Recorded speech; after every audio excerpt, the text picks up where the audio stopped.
ሰላም እንዴት ናችሁ? ዛሬም በአዲስ ቪዲዮ ተመልሻለሁ። በዛሬ ቪዲዮ ሰግጥ በ5 ወር መላ ሀገሪቱን ክፍል እየዞረ ሊያሰግጥና ሊያፈምስ ነው። በጣም አነጋጋሪ ሆኗል። በሁለተኛ ደረጃ ሰይፉ ፈንታው ደግሞ ተጠይቆ ተናግሯል። ሰው ሌላ መልእክተኛው እኔ መስተንግዶ ሆኜ ሰርቻለሁ ዝቅ ብሎ በመስራት ከፍ ማለት አለ በማለት ያስተላለፈው መልእክት አለ። እነሱና መሰል ቪዲዮዎችን ቀንጨበጨባ ያሳያችሁ እና የራሴን አስተያየት እሰጣለሁኝ። ከዛ በፊት ለቻናሌ አዲስ ከሆነ ሰብስክራይብ አድርጉኝ፣ እንዲሁም ደግሞ ሁላችሁ ቪዲዮ ላይክ አድርጉ። ከዛ በፊት አንድ የሚያስቅ ቪዲዮ ላሳያችሁ። ማሲንቆ ፕሮዳክሽን ያራዳ ልጅም እየሸዋየን ብንዝናና ባኛ ስታል ካላካየለ ሆፕ ሆፕ ሆፕ እንዴ ነው ያኝ እኔ ያሳቀኝ ከልጆቹ ማለት ነው። እንደዚህ ፎቶ ምናምን ከሚነሱ ከልጆቹ ተመልካቾቹ ማለት በተለይ አረንጓዴ ቢጫ ከያዘ ልቡን ድግፍ ያደርጋል። ያስፈልገኛል ይሄ ጥያቄ ትንሽ መዘጋጀት አለ። እንግዲህ ብዙዎቻችንን ያስጨነከው ብዙዎቻችንን ያፋጠጥከው ጥያቄ እኔም ካንዴም ሁለቴ ያፋጠጥከኝ ጥያቄ እድሜሽ ስንት ነው ብለህ ነው አይደለ? የሰይፉ እድሜ ዛሬ መነገር አለበት። አውጣት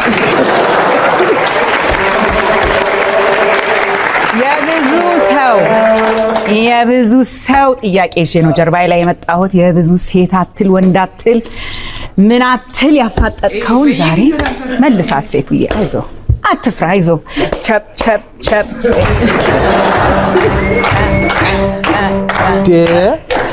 መልሳት ነው። በቃ እድሜ ከተሰራበት መቼም የኛ እድሜ የሚታወቀው ትክክለኛው ስንሞት ነው። አዎ ማለት ትክክለኛው አንድ ጓደኛቸው ሞቶ ማለት ነው። የተሳሳተ እድሜ ሰሙ ጓደኞቹ ሞቶም ይደብቃል እንዴ? ሞቶም ይቀሽባል እንዴ? እሺ እድሜ እኮ እግዚአብሔር የሰጠው ጸጋ ነው። በተለይ አሁን በሰለጠነው ዓለም አሁን ሄሊ አይተሽ እንደሆነ እንደዚህ ስትታይ 35 ነው አይደል? 33 32ም ይሁን ምንም ችግር የለም። 50 ማለቷ አሁን ደግሞ 52 አይደል? 53 አይ ቲንክ 52 53 ያ አሁን ወደ እኔ እንዴት መጣ ይሄ ጥያቄ? ወደ እኔ እንዴት ተመልሶ ይመጣል ያለው ታያላችሁ አይደል? የሚሰራው አራውንድ አቁማት ላንድ አርጋት እንደ የኢትዮጵያን አየር መንገድ አውሮፕላን እኮ ያይልያው በሰለጠነው ዓለም አሁን አንድ ሰው እንደዚህ ሲታይ እኛ 35 ገምተን እሱ 53 ሲል ደስ ይላል። በውጭው አሁን እንደዚህ ነው። እሺ በእኛ ሀገር እድሜ ላይ ያለን ነገር ወይ ስለ የተሳሳተ ነገር አለና ስላሳነስ ነው የሚያንስ ይመስለናል። ግን እግዚአብሔር የሰጠን ጸጋ ነው። በእድሜ ሰው ማፈር የለበትም። እሺ እኔ አሁን 41 ዓመቴ ነው ብዬ ለመናገር ብዙም አልፈራም።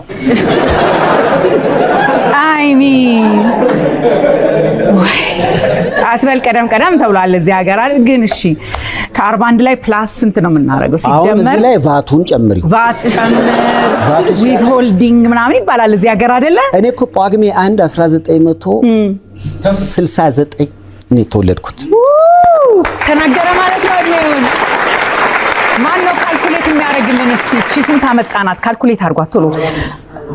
የሚቀጥለው አመት 50ኛ አመቴን ይይዛለሁ ማለት ነው። ታላቅህ ነኝ ማለት ነው ሰይፉሻ።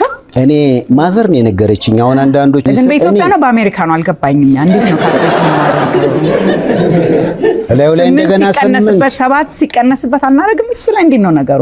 ይኸውልሽ በጣም ምናልባት ብዙዎች ቪዲዮዎች ያሳያችኋሉ ጩጬ የሆነን ምን ሰራቸው። እኔ ማስረጃ አለ። ኦኬ በቃ ማስረጃ እስከተደገፈ ድረስ በቃ እና የ50ኛ ፓርቲ እንጠራለን ማለት ነው ኔክስት ይር። እኔ እንዳረኩት ያው በሚቀጥለው አመት የ100ን ግማሽ ደፍነን አይደለም አሁን በቃ ኮሞላ እንጂ አሁን ጳጉሜ 1 ማለት ነው በቃ። አዎ ጳጉሜ 1 በጣም ሁላችሁም ተጋብዛችኋል። በነገራችሁ ሁላችሁም ተጋብዛችኋል። የምትበሉትን ይዛችሁ ትመጣላችሁ። ጥሩ ጊዜ እናሳልፋለን። እኔ ምንም እንዳታስቡ ስቴኪን ያው አላዘጋጅ ስቴኪንና ሶፍት እንዳታስቡ። እንዳውም ከዛ በፊት እኛ ኤምፓወር ላይ ትንሽ ኬክ ቆርሰን ምናምን መንደርደሪያ ብለን ሃፒ በርዝዴይ እንለዋለን ማለት ነው። ሰይፉ ታናለ ያው እንግዲህ እድሜ ላይ ያው ማዘርም አለች። እድሜ ቆጠራ ላይ ብዙዎች ጥያቄ እንዳያነሱ ብዬ ነው። በማስረጃ የሚቀርብ ነገር ስለሆነ ማለት ነው። አንዳንዴ ኖሮኝ ጨምሬ ብናገር ደስ ይለኛል። እድሜ ምክንያቱም አሁን የተወደደው አንድም እድሜ አይደል እንዴ? ከኑሮ በላይ እኮ ከኑሮ እኩል የተወደደው አንድም እድሜ ነው። አንድ ቀን አሁን ውድ የሆነበት ብዙ ሰው አለ። ለምንድን ነው የተሰጠንን ነገር የምንከደው? በአደባባይ ነው። ስለዚህ ተጨማሪም አለ ከተባልኩ ልቀበል ዝግጁ ነኝ። እንዴ ኖሮ ነው። ጻፉልኝ በኖት ትመዝገብልኝ አሁን ያላትን መጨረሻ ላይ። ስለዚህ ቴንክ ዩ። ጥያቄ አለሽ? ጥያቄ በቃ እዚህ ጋር ሰይፉ 50 ዓመት ነው ብላችሁ ታስባላችሁ? እዚህ ጋር ሴቶች ብቻ አይደለም ወንዶች የሚደብቃሉ ማለት ነው። አስበው 30 ዓመት ስራ ላይ ቆይቷል። አሁን ላይ እንትን የሆነ ዝግጅት ተደርጎለት ነበረ፣ ሽልማቶች ወስዷል ምናምን፣ በጣም ጥሩ ስራ ስለሰራ ማለት ነው። በሁለተኛ ደግሞ ከዛ በፊት የተማረበት ጊዜ አለ፣ ዩኒቨርሲቲ ያለ ምን አለ እና በ20 ዓመቱ ስራ ጀምሮ ነው። ግን እንትን ካለ ምንድነው ከመጣም እንጨምራለን ብላ ስንሞት ነው የኛ እድሜ የሚታወቀው ስንሞት ነው ብሏል ማለት ነውና አምሳማ እኔስ እየቀረብኩ አይደል እንዴ? ትናንት እኔ ሰይፉን ማቀው እያየሁት ያደግኩት 50 እኔ እየቀረብኩ ነው። እሱ ትክክለኛ እድሜው አይመስለኝም እንደኔ ማለት ነው። ስግጥ ፍምስቱርን ምን ያመለክታል? አትሊስት ሙሉ ኢትዮጵያን በመዞር ከአዲስ አበባ ይጀምራል። ስግጥ ፍምስቱራችን ኢቨንቱን ይዘጋጀው የመጀመሪያው አዲስ አበባ ይጀምራል። ከዛ በመቀጠል ሙሉ ኢትዮጵያን ይዞራል። ወጣቶቹ በርቀት በቲቪ መስኮት ብቻ ሳይሆን ማየት ያለባቸው አዶናይ ሁሉም በአዋሳ፣ በድሬዳዋ፣ በደቡብ በተለያዩ ከተማዎች አዲስ አበባ፣ በባህር ዳር፣ ጎንደር ያለን እንቀጥላለን። ይሄ ሁሉ ቦታ እየሄደ አጠገባችሁ ነኝ ድረሱ፣ ለአፍሪካ ኢትዮጵያ እናስጠራ፣ ከአፍሪካም አልፎ ለዓለም እንዘጋጅ በሚል አጠገባቸው ብሎ መልእክት ማስተላለፍ። ወይ ጉድ ወይ ጉድ! ስግጥ ፍምስት አገሪቱ ሙሉ እየዞረ የአዶናይ ስግጥ ፍምስት ወር ሊያስተምር ነው ሊል ነው የተባለና ከዚህ ጋር ይህ ስግጥ ፍምስት የሚለው እንትን በራሱ ላይ እንደፈለገ ማድረግ ይችላል። እዚህ ሶሻል ሚዲያ ላይም የሆነ እውቀት አይጠይቅም ምን አይጠይቅም። ዝም ብሎ የሆነ እንደዚህ ተናጋሪና የሆነ ነገሮችን እንደዚህ ሚሴብል የሚያደርግ ሰው ስኬታማ ይሆናል። እያየ ነው። ተከታዩ ህዝብም ያሳዝናል እዛ ጋር ማለት ነው። ግን እዚህ ሶሻል ሚዲያ ላይ መከለከል አትችሉም። ምክንያቱም ስልኩ የራሴን የፈለኩትን ነገር ቀርጬ መልቀቅ እችላለሁ። ህዝቡ ምን ያህል ይከተለኛል ነው የሚከተለው ህዝብ ደግሞ እንግዲህ በጣም ያሳዝናል። አሁን እንደዚህ አይነቶችን በጣም እየተከተለ ስኬታማ ያደረገ ማለት ነው። ሌላ በሁለተኛ ለኛ ችግር የለውም። እንደዚህ ተምረን ከአሁን በፊት ያለፍን ምናምን እንደዚህ ሚዲያ ላይ ብናየው ችግር የለም። የፈለገ ይወጣዋል፣ ትክክል ነው ያለ፣ ያልፈለገ ደግሞ እየተው እንትን ይላል ማለት ነው። ሌላ ግን እንደዚህ ለሚያርግ ማህበረሰብ በተለይ እንደዚህ ለተማሪዎች የሚደርስ ከሆነ ለሚያርግ ማህበረሰብ እንደዚህ ለትንሹ ትውልድ እየዞሩ የሚያስተምሩት ሆነ በጣም ትልቅ አረም ነው እየተለቀቀ ያለ ሀገር ላይ ማለት ነው። ምክንያቱም አሁን ሀገራችን ለቀጣይ ማለት ነው ከትውልድ ውስጥ ኢንጂነር ያስፈልጋል፣ ዶክተር ያስፈልጋል፣ ሀገር የሚመራ ፖለቲከኛ የሚሆን ያስፈልጋል፣ መምህራን ያስፈልጋል፣ እንደዚህ ነገሮች ያስፈልጋል። ሶ በመሰገጥ አሁን የአዶናይ እንትን እንኳን ዩኒስቶን እንትን ለፌስቡክ ላይ እከታተለዋለሁ እና በዋናነት የሚናገረው ሰግጡ ፈምሶ ትምህርት ወይም ደግሞ በዓለም መጠበቅ ሰው ምን ይለኛል ብሎ እንትን ማለት ምንም እንትን አያደርግም፣ አይጠቅምም፣ አይልም ነው የሚል ማለት ነው። እና አሁን ለትንሽ ልጅ ስታስተምሩ አስቡት እንግዲህ ትምህርት ምን ይሰራል? መሰገጥ፣ መፈመስ፣ እንደዚህ ባህል ምናምን ባለመጠበቅ ጋጥ ወጥ በመሆን ላይ የሚደረስ መስሎ ነው የሆነ ስኬታማ የሚሆን መስሎ ነው የሚታያቸው የሚያስቡት እና በጣም የሚያሳዝን ነገር ነው እዚህ ጋር ማለት ነው። እና እኔ የሚመለከተው አካል የለም ወይ? እኔ በጀት ውስጥ ከየት ነው የሚመጣላቸው? እንደዚህ እንትን ማይክሮፎን ደቅነው ያገረት ደግሞ ሰራዊት ፍቅር የሚባለው አርቲስትም አለ በጣም አነጋጋሪ የሆነው ማለት ነው። እኔ በጀቱ ሴት አምጦ ነው እንደዚህ እንትን የሚያደርገው እኔ እንጃ። ወይ ደግሞ እንትኑን ቀይሮት የሆነ ጥሩ ነገር የሚያስተምር ከሆነ መፈከሩን መቀየር አለበት። መፈከሩን ማለት ነው ሰግጥ ፈምስ ሳይሆን ሌላ አድርገው ማህበረሰቡ ሊቀበል የሚችል ሊጠቅም የሚችል ማለት ነው። ሌላ ደግሞ እንደውም አሁን ላይ አይደለም እንደዚህ ተለቆበት ይቅርና ከስራ አጥነት ብዛት የተነሳ ከአንድ ከኤሌመንታሪ ስኩል ችግር የለውም ያኔ ይሄ እንደዚህ ልጆች ምንም ትምህርት ማለት እንደዚህ ኢኮኖሚ ችግር ምንም ብዙም ስለማይጋፈጡ ችግር የለውም እየተማሩ ይመጣሉ። ግን አሁን ላይ እንደ ድሮ አይደለም እኛ ስንማር እንደነበር ነው አይደለም። አይ ስኩል ከገቡ በኋላ ልጆቹ የትምህርት እንትናቸው አንዳንዶቹ ናቸው እንጂ ከመማር ምናጣው የለም የምናገኘው እንጂ ያሉ አተኩረው የሚማሩት አብዛኛዎቹ ከስራ ጦቱም የተነሳ እንደዚህ ሚዲያም ከሚያዩት የተነሳ ተምረን የትም አንደርስም ሌላ ስራ ወይም ፎከስ ብናደርግ ወይም ቲክቶክ ላይ ሶሻል ሚዲያ ላይ ፎከስ ብናደርግ የሚለው ላይ ነው ያለና በጣም ያሳዝናል። መማር አለበት ህዝቡ ማለት የሆነ ጊዜ እኮ ይቀየራል። አሁን ከ5 እስከ 10 ዓመት በፊት የተማረ ሰው ጥሩ ነበር። አሁን ላይ ነው ትንሽ ቅይር ያለ ማለት ነው። ሶሻል ሚዲያ ከመጣ በኋላ ተናጋሪ ሰው ብቻ ሆነ ተናጋሪና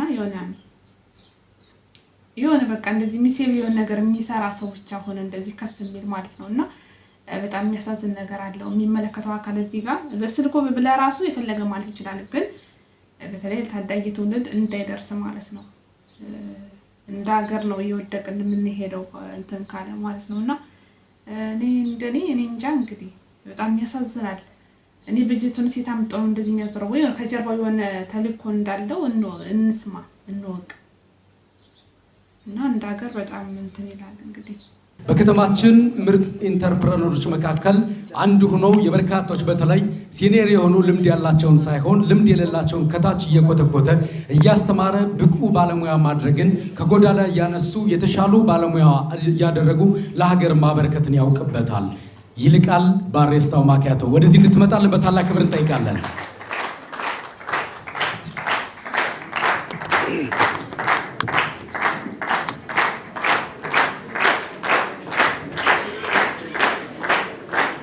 ይልቃል ወይም ደግሞ በስራው ባሬስታው ማኪያቶ የተለየ ወዳጅነት የተለየ ቅርርብ እንዳላቸው ሰምቻለሁና ከስጦታው በፊት አንድ ነገር ብሎኛል። እድል ልስጠው አይደል? አንዲት ደቂቃ። እንዴት ዋላችሁ? እኔ ባሬስታው እባላለሁ። ያው ሰነን ማቀው ከ4 ዓመት በፊት ነው። አጋጣሚ በዚህ ድርጅት ውስጥ በዩኒሰን ተቀጥሬ ይሰራ ነበር። እዚህ መጥቶ ነው ያወቅኩት። በሌላ ጊዜ የራሴን ትንሽ ቢዝነስ ከፍቻለሁ ስለው ደወለልኝ። ምን ልታዘዝ ስለው ካንተ ቤት አስተናጋጁኜ መስራት እፈልጋለሁ አለኝ። ከዛ እንደዛ ሲለኝ እያሾፈ ነበር የመሰለኝ። እኔ ቀለል አድርጌ ያየሁት እሺ ና አልኩት። ከዛ ወደ እኔ ስራ ቦታ መጥቶ አስተናጋጅ መሆን እፈልጋለሁ ሲለኝ መኪና ቆሞ ነበር እኔ ቤት ውስጥ የገባው። ከዛ እንዴት ስለው ለአእምሮ የሚከብድ ነገር ነው የነገረኝ። ዝቅ ማለትን መለማመድ እፈልጋለሁ እኔ ማነኝና ብሎ ሳያቋርጥ ለአንድ ወር ከኔ ጋር እንደ ሰራተኛ ዝቅ ብሎ አስተናግዷል። እና በዚህ አጋጣሚ ለቀጠርኳቸው ሰራተኞች ራሱ ለንግግር እንኳን ጥንቃቄ እንዲኖረኝ እንደዚህ አይነት ስለ ልቦና ስለሰጠኝ ስላወቅኩህ በጣም ነው የማመሰግነው።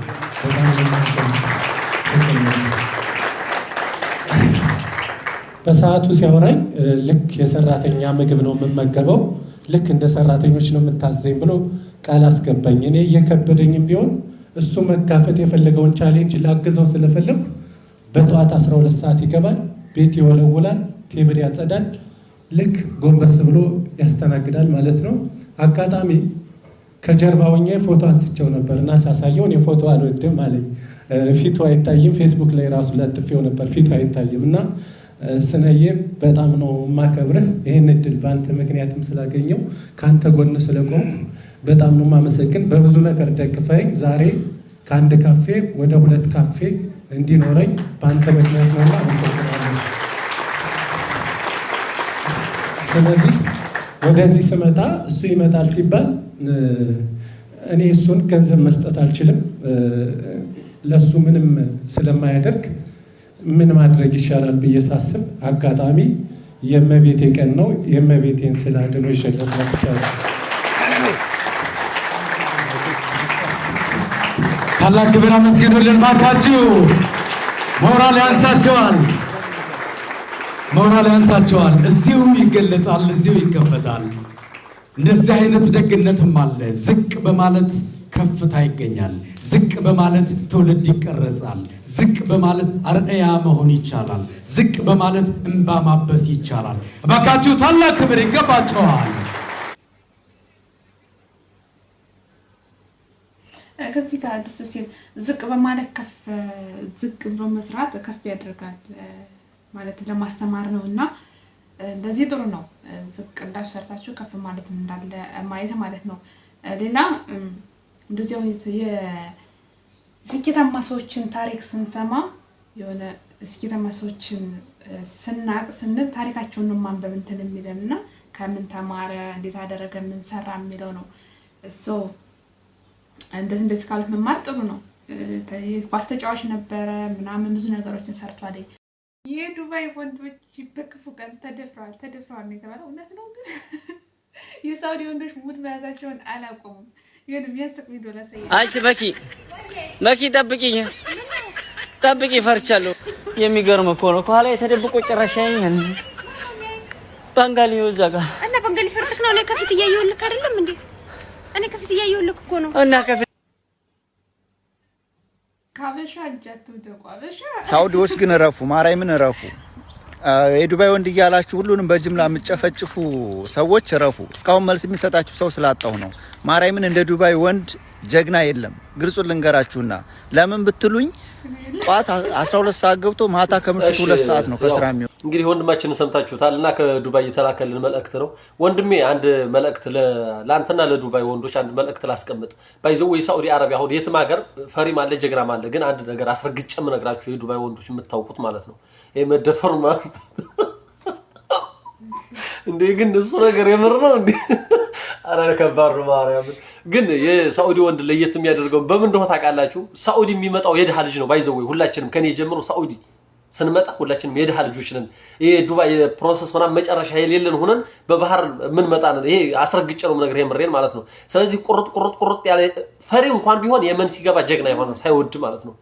የመን ላይ ሲገባ እንኳን አይደለምና ወንዱ ሴቷ የሳውዲ ሴት እንኳን ወንዱ ሴቷ ራሱ እናቴ ትሙት ከዱባይ ወንድ በጣም ትሻላለች። ስንት መከራ ስንት ቻሌንጅ አልፋ ነው እዚህ የምትደርሰው። ልንገርህ ዝም ብላ ምናምን እንዴ አንተ ትደፈራለህ እንዴ ምናምን ከባድ እኮ ነው እንዴ አንተ የሳውዲ ሴት ማለት ነው። ማርያምን አረብ ሀገር የምትመጣ ሴት ከስንት እንኳን አይደለምና ባንጋሊ ሀበሻ ራሱ ቀና ብሎ ፓንቷን አይነካትም እሷ ካልፈለገች። ልንገርህ እንኳን ወንዱን እንዴ ደግሞ ያወራል እንዴ በእናትህ አፋልን ብሎ ጀግራን ነው። እናንተ ዝም ብላችሁ አይደል የምታለቃቅሱት? 400-500 ሺህ ብር ከፍላችሁ መጣችሁ አይደል እያላችሁ በየኮንስትራክሽን የምታለቅሱት? ደግሞ እናንተ ወንድ ናችሁ እንዴ? ግማታም ሁሉ እውነቱን ነው። ግን ከዚህ ማለት ነው እዚህ ጋር ማለት ነው የሳውዲ ወንዶች አይደለም ወንዶቹ ሴቶቹ ጀግና ናቸው። ለምን የሚመጡበትን መንገድ የሆነ ቀን ጨባሪ ኪራ ያሳያችሁ።